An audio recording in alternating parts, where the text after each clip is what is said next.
قیاس کا یہ مطلب نہیں ہے کہ اپنے من سے جو چاہیں آپ کہہ دیں، اپنی عقل میں کوئی بات آئی وہ کہہ دیں اور وہ حجت ہے، بالکل نہیں۔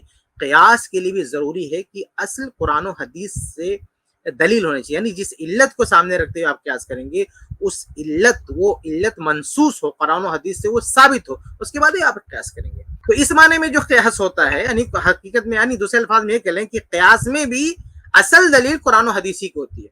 اب قرآن و حدیث سے استدلال کا ایک خاص طریقہ، اس طریقے کا نام، اس پروسیس کا نام قیاس ہے، یعنی قرآن و حدیث سے ایک خاص طریقے سے استدلال کیا جاتا ہے، اس استدلال کا نام قیاس ہے۔ قیاس کا مطلب یہ نہیں ہے کہ کوئی الگ سے بندوں نے اپنی طرف سے، لوگوں نے اپنی طرف سے کوئی دین بنا دیا۔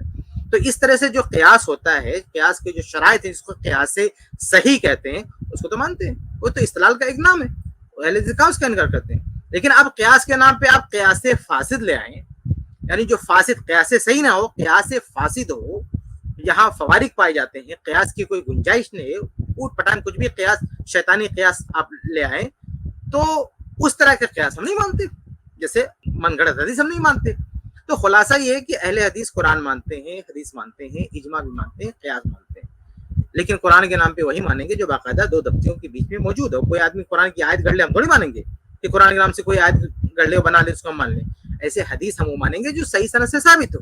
اب کوئی من گھڑت حدیث لا کے پیش کرتے، ضعیف حدیث لا کے پیش کرتے، ہم اس کو تھوڑی مانیں گے۔ ایسے ہی اجماع ہم وہ مانیں گے جو ثابت ہو۔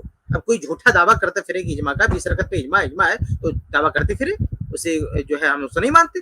ایسے کوئی دعویٰ کرے کہ 4 اماموں کی تقلید پر اجماع ہو گیا، بیکار کا دعویٰ ہے، خرافاتی دعویٰ ہے، ہم نہیں مانتے اس کو۔ اور اسی طرح سے قیاس کا مسئلہ ہے، اگر قیاس واقعی قرآن و حدیث کے دلائل کی روشنی میں کیا گیا ہے، وہ ایک طرح کا اجتہاد ہے، استدلال ہے، استنباط ہے، ہم اس کو مانتے ہیں، اس کی گنجائش ہے۔ لیکن ایک فاسد، یعنی قرآن و حدیث کی کوئی دلیل نہ ہو، اپنے من سے اور اپنی طرف سے کوئی قیاس آرائی کر دے، بلکہ قرآن و حدیث کے دلائل کی ہوتے ہوئے اس کے باوجود بھی اوٹ پٹانگ بات اس میں کہہ دے، ہم اس کو، ایسے قیاس کو ہم نہیں مانتے۔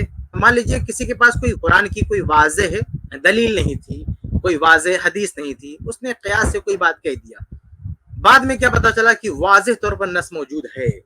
یہ تو اہل علم کا کہنا ہے کہ لا قیاس مع النص، یہ باقاعدہ رول ہے کہ نص کے ہوتے ہوئے قیاس نہیں۔ تو اگر نص موجود ہے، قرآن و حدیث کی واضح دلیل آ گئی، اب کسی نے قیاس کیا تھا، ہم ایسے قیاس کو نہیں مانتے۔